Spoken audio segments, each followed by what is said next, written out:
A la izquierda, una montaña escarpada, un pueblo encaramado, y más abajo, a lo lejos, otro pueblo pequeño. En el centro, una extensión de agua, río, estuario o golfo marino.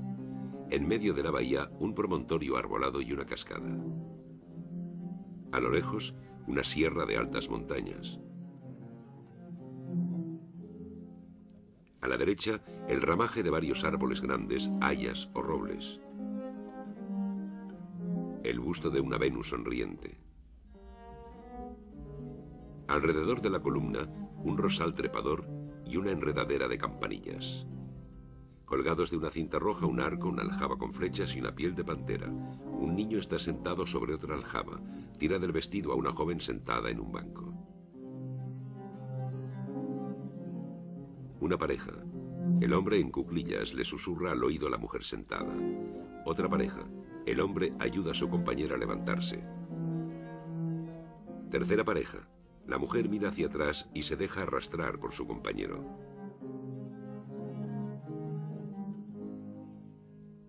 Delante de ellos va un perrito.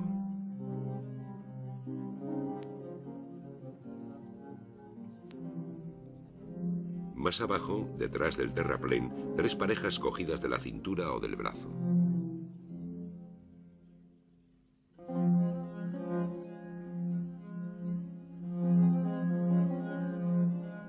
En la orilla hay otras dos parejas paradas junto a una barca. Un hombre ha puesto el pie en la borda y le tiende la mano a su compañera. El mascarón de proa dorado es una especie de sirena alada y tocada con una concha marina. Sobre ella hay otra estatua dorada, un fauno musculoso, que sostiene un arco adornado con una guirnalda de pámpanos y rosas. El arco sostiene un dosel de tela roja. Dos barqueros desnudos, de pie, retienen la embarcación junto a la orilla apoyándose en sus perchas. Unos amorcillos desnudos y alados, con arcos y teas, vuelan hacia el cielo.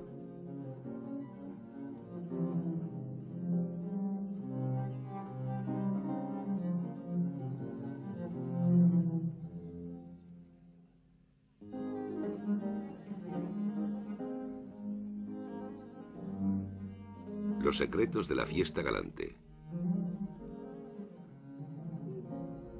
La peregrinación a la isla de Citera, 1717.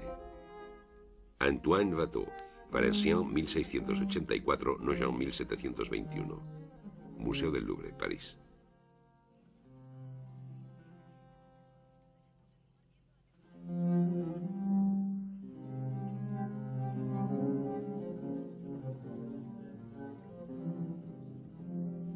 Antoine Watteau, nacido en Valenciennes, aprendió en varios talleres, primero en su ciudad natal y luego en París.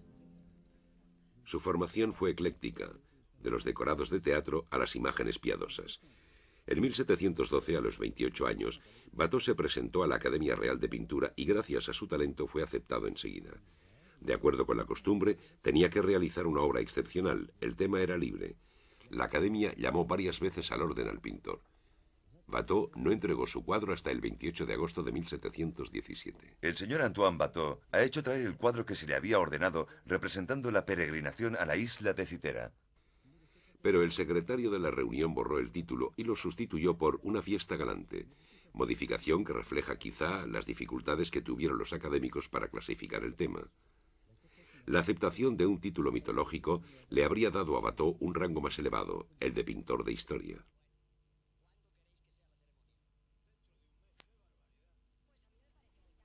Uno o dos años después, Watteau pintó una réplica del cuadro, seguramente para Jean de Julien, principal coleccionista y protector del pintor.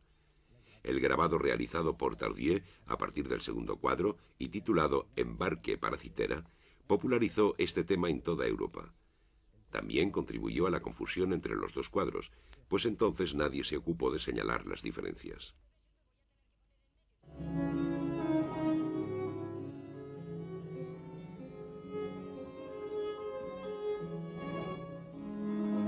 El embarque fue comprado a mediados de siglo por el rey de Prusia, Federico el Grande. Hoy pertenece a la ciudad de Berlín. En cuanto al primer cuadro, siguió en las salas de la Academia, en el Louvre, hasta la Revolución Francesa. En 1793, las colecciones de la Academia fueron confiscadas y luego entregadas al Museo del Louvre. El cuadro se solía denominar entonces Embarque para la isla de Citera. Conservó ese título más de siglo y medio antes de recuperar el verdadero.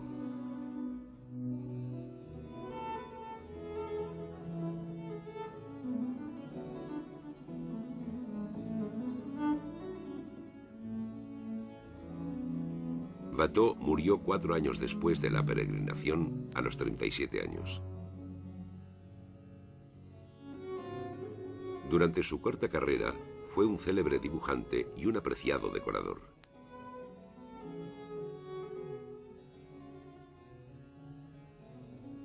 Varios años después de su muerte, su amigo Jean de Julien hizo grabar y reunir en 2 volúmenes sus dibujos.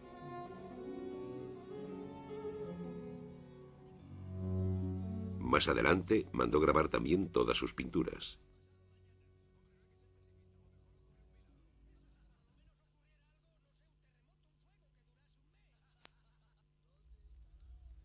Varios cuadros, hoy desaparecidos, son conocidos gracias a las colecciones de Julien. Watteau llenaba los cuadros de apuntes tomados del natural. Para sus cuadros aprovechaba los personajes, los trajes y otros elementos del ambiente. La peregrinación surgió de la yuxtaposición de varios dibujos.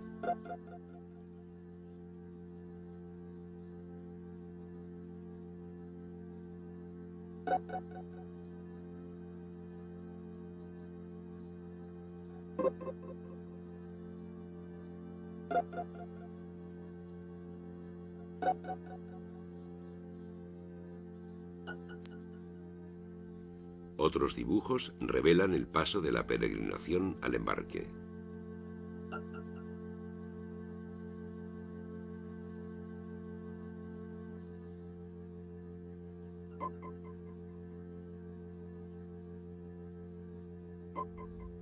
Watteau también copiaba gestos o caras de los pintores que le gustaban. Lo hizo con los personajes de un cuadro de Veronés. Los 2 barqueros están inspirados en La pesca milagrosa de Rubens, que Watteau pudo conocer por un grabado. El cuadro mide 1,94 metros por 1,29. Está pintado en un lienzo de cáñamo de grosor medio, con grano visible y tejido irregular.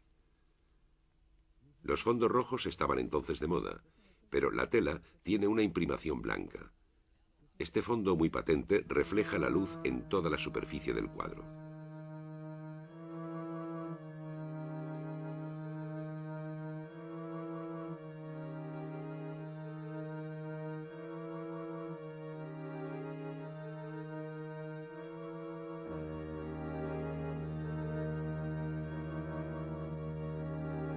Los personajes y los detalles de la parte central fueron dibujados con pincel y pigmento gris.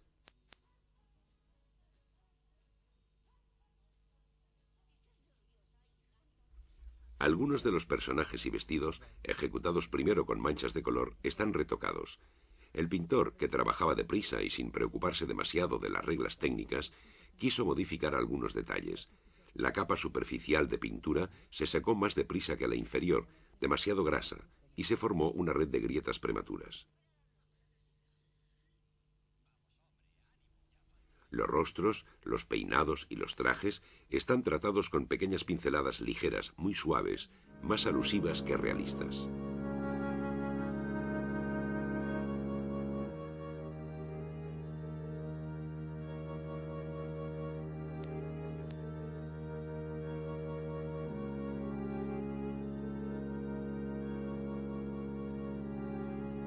Hay varias correcciones. El brazo de un barquero tenía una posición más elevada.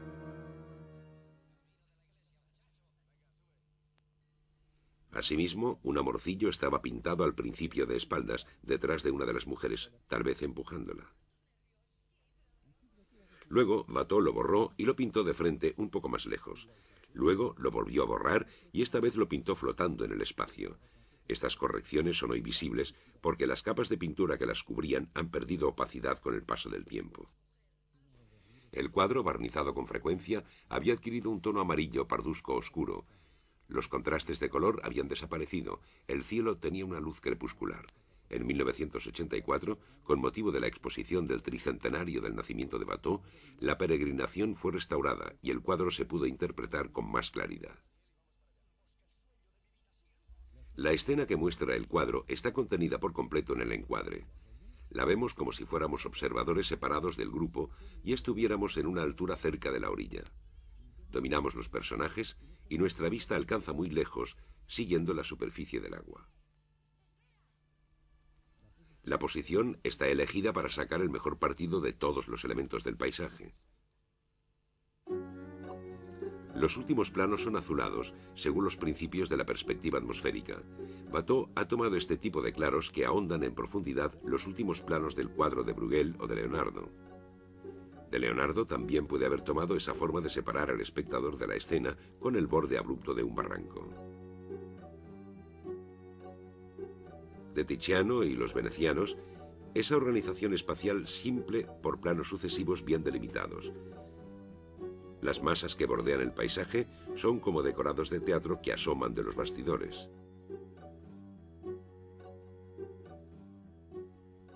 En el segundo cuadro, el marco está un poco más cerca de los personajes. El punto de vista es distinto. La visión no llega tan lejos.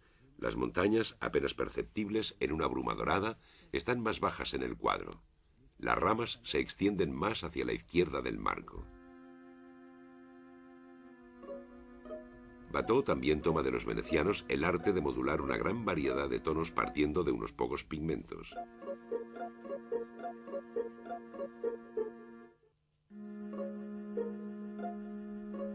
Contrastes.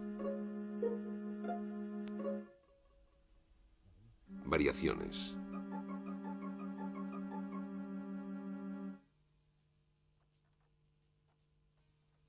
¿Qué hacen los personajes del cuadro?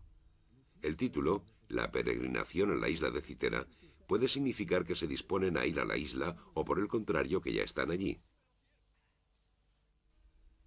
En la peregrinación, la proa está vuelta hacia la orilla. La barca, propulsada con perchas, solo puede moverse por aguas someras. En el embarque, la popa toca la orilla y la proa está vuelta hacia el agua. La barca está aparejada con un mástil y velas y por lo tanto es apta para travesías marinas.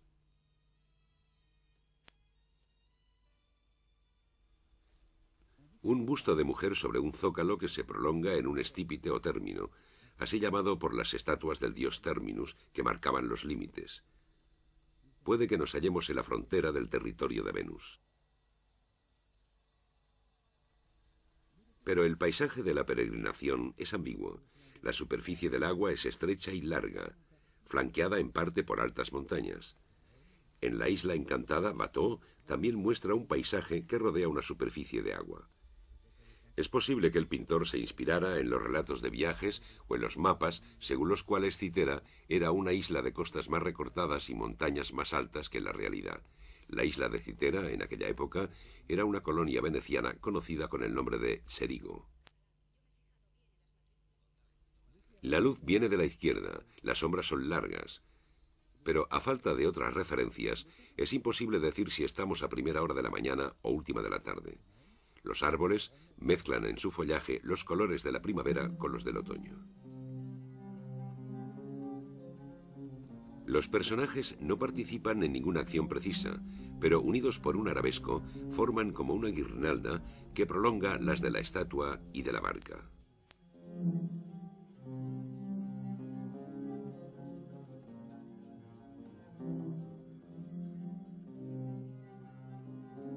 La mujer del abanico lleva un vestido de satén rosa, ceñido en el talle con un lazo que se abre sobre la falda inferior de satén blanco. Este tipo de vestido volante apareció en París en 1705. Varios pliegues paralelos parten de los hombros y se extienden caracoleando sobre un refajo reforzado con un miriñaque. La segunda mujer, en cambio, viste una chambra de manga larga con puños de puntillas y una falda de satén rayado. Este traje renacimiento estaba pasado de moda, pero aún era apreciado en todas las clases sociales porque era práctico. Varios hombres del grupo llevan también trajes anticuados, chaquetas cortas, calzones con cuchilladas y cintas y pequeños zapatos planos. Dos hombres están vestidos como gente del pueblo. Las mujeres que les acompañan tienen vestidos de criadas o de campesinas. Un hombre lleva un traje ceñido de satén y una capa de elegante caída. Es el traje del indiferente.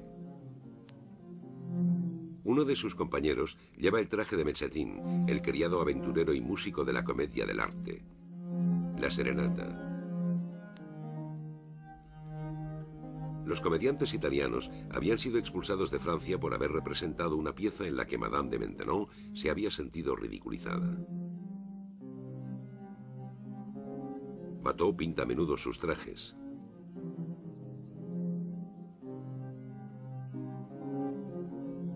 Vestidos nobles de moda, vestidos anticuados, vestimenta popular, trajes de teatro. Es difícil definir al grupo representado. La mayoría de los personajes llevan una manteleta que les protege de la intemperie. Es la muceta, que en el siglo XIX se convirtió en la esclavina. Otros atributos, el bastón de peregrino o bordón. Varios grabados de Watteau precisan la figura de estos personajes, que se reconocen también por otros signos. En la Edad Media, los peregrinos llevaban las llaves cruzadas si iban a Roma y conchas si iban por el Camino de Santiago. La concha es un signo del peregrino.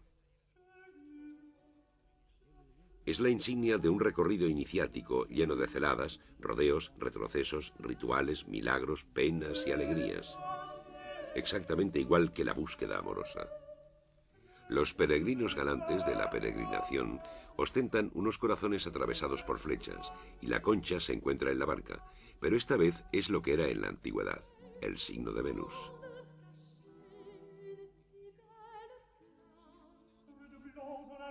Afrodita es la diosa griega del amor, llamada Venus por los romanos.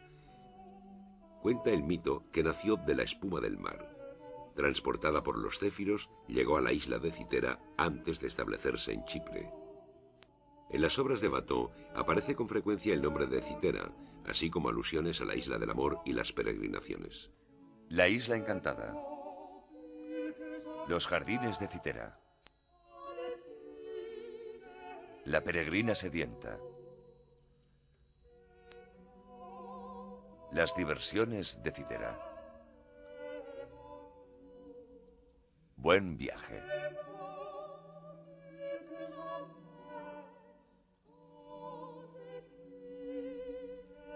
La isla de Citera. Grupos de peregrinos se disponen a embarcar en una especie de góndola guiada por unos amorcillos. La vestimenta de los peregrinos, la situación del árbol, de la barca, de las montañas, preludian la peregrinación. Se ha dicho que el cuadro podría ser una ilustración de la comedia de Dancourt, Las Tres Primas. En el intermedio final, los muchachos y las muchachas de la aldea, vestidos de peregrinos, cantan: «Venid a la isla de Citera en peregrinación con nosotros, de allí no regresa doncella sin amante o sin esposo». Muchos otros espectáculos de la época podrían haber inspirado a Watteau.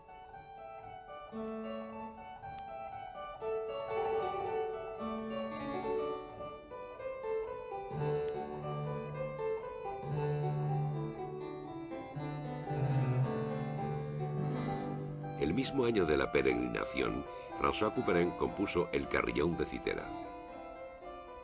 El viaje a Citera también había inspirado muchas novelas.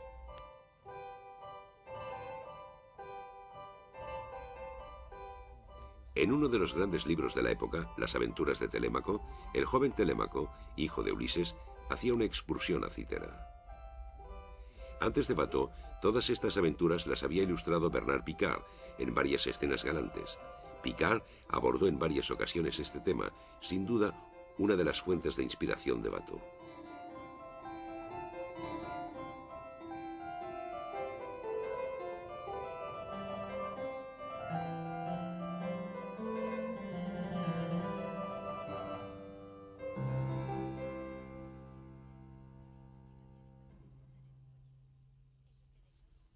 Desde la Edad Media, el recorrido iniciático de los enamorados se suele situar en jardines o paisajes simbólicos.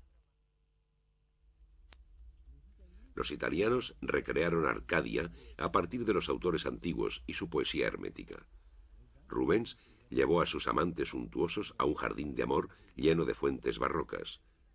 Watteau tomó de este cuadro la idea del amor empujando a una dama. Primero en la isla de Citera y luego en la peregrinación, donde después lo borra. Watteau sitúa sus personajes en ambientes inspirados en los jardines reales, como los del Palacio de Luxemburgo y los bosquetes de Versalles, y también en el parque de su amigo el hacendado Pierre Crozat en Montmorency, que reunía una elegante sociedad aficionada a un nuevo arte de vivir. La perspectiva. Reunión en un parque.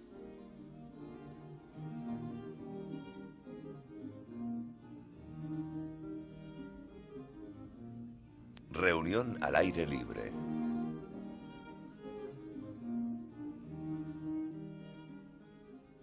Los placeres del baile. Hay varios cuadros de Watteau que no son tan ligeros. Como mirones cómplices, destapamos a la ninfa dormida y la vemos mejor que el propio sátiro.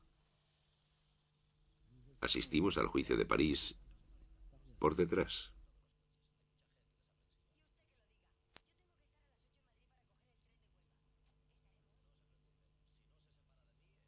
En el aseo, observamos a la joven mientras se desnuda. Otras miradas se cruzan, la de la criada, la del perrito y la del amor esculpido. La escena también está bajo el signo de la concha de Venus. Otro aseo. La gran concha simbólica se ha convertido esta vez en jofaina de las abluciones íntimas. El género galante, alusivo, nunca está demasiado lejos del género lascivo.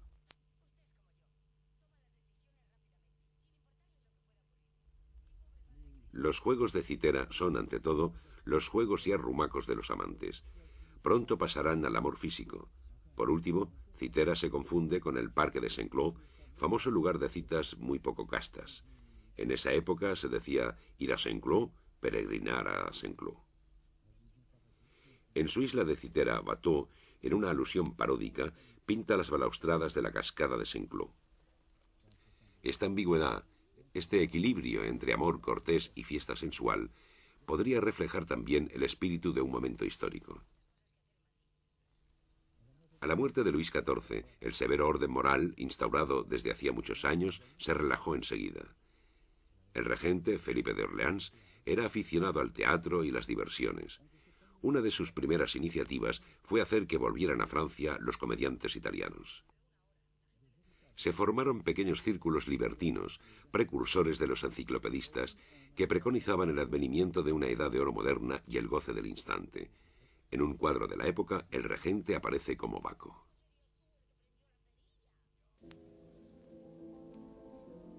La peregrinación, el único cuadro de Watteau que fue expuesto al público en Francia, se convirtió él mismo en objeto de peregrinación romántica.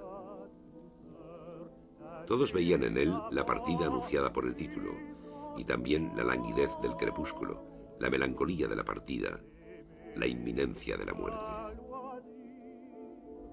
Gerard de Nerval, durante su viaje a Oriente, hizo su peregrinación a Citera, pero no encontró nada parecido al paisaje del pintor. Solo vio una horca y un ahorcado, imagen que recogió Baudelaire en un poema de Las flores del mal. A principios del siglo XX hay otro enfoque, pero ninguna duda sobre la idea de una partida a Citera.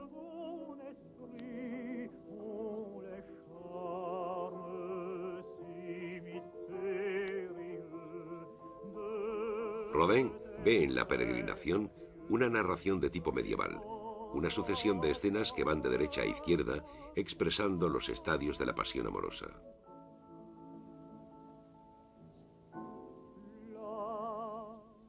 Charles de Tournai encuentra en la peregrinación los tres estadios de los antiguos: persuasión, consentimiento, armonía.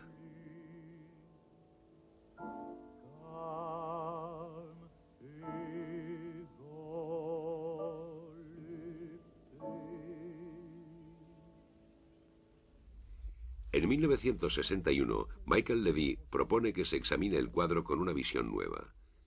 Es el atardecer. El lugar está dedicado a Venus. La enredadera rodea la piedra. Las rosas están abiertas o ya cogidas. Así pues, se ha realizado un rito y estamos en el camino de regreso de Citera. La tristeza, descubierta en el siglo XIX, se debería a este tema implícito. La versión de Berlín parece confirmar esta hipótesis. En ella, los amantes están unidos con guirnaldas de rosas. Claude Serraton, en cambio, cree que en la peregrinación partimos hacia Citera, mientras que en el embarque estamos allí. Watteau fracasó a medias cuando ingresó en la academia. Su título fue rechazado, de modo que volvió a pintar el cuadro, más conforme a las ideas de los académicos, dando importancia a Venus y mostrando que el hecho se ha consumado. El cuadro de París representaría el amor en el futuro, el de Berlín, el amor consumado. Los misterios de la peregrinación irritan a los curiosos. Algunos han creído encontrar, escondidos entre el follaje, pájaros, una cara humana, un oso o un personaje que hace una señal. Otros han creído descubrir la firma del pintor en unos garabatos de la hierba. O incluso la W inicial de su apellido en la forma de la guirnalda humana. El cuadro seguirá desatando la imaginación. Pertenece a la familia de esas grandes obras míticas que quizá no tengan un sentido preciso, sino infinitas posibilidades de interpretación. Se podría imaginar que es una meditación sobre la partida. Toda partida hacia una fiesta alegre implica un regreso melancólico. Siempre hay un barco esperando, el del amor, el de Caronte, el barquero infernal que conducía a los muertos a la otra orilla de la laguna Estigia. Toda partida lleva la sombra de la gran partida. Podríamos pensar que es un sueño. Es un paisaje complejo. Unos personajes parecidos pero con vestimentas variadas se mueven hacia una meta poco clara. Mundo encantado, unas veces tranquilizador, otras alarmante. Los árboles esbeltos, las praderas, las flores, las aldeas, la estatua viviente de Venus. Pero también las montañas inaccesibles, la maleza oscura y profunda, el barranco que nos separa de la escena, la raíz que, como un dragón, podría devorar la barca. Y esos barqueros que podrían llevaros tanto al infierno como al paraíso.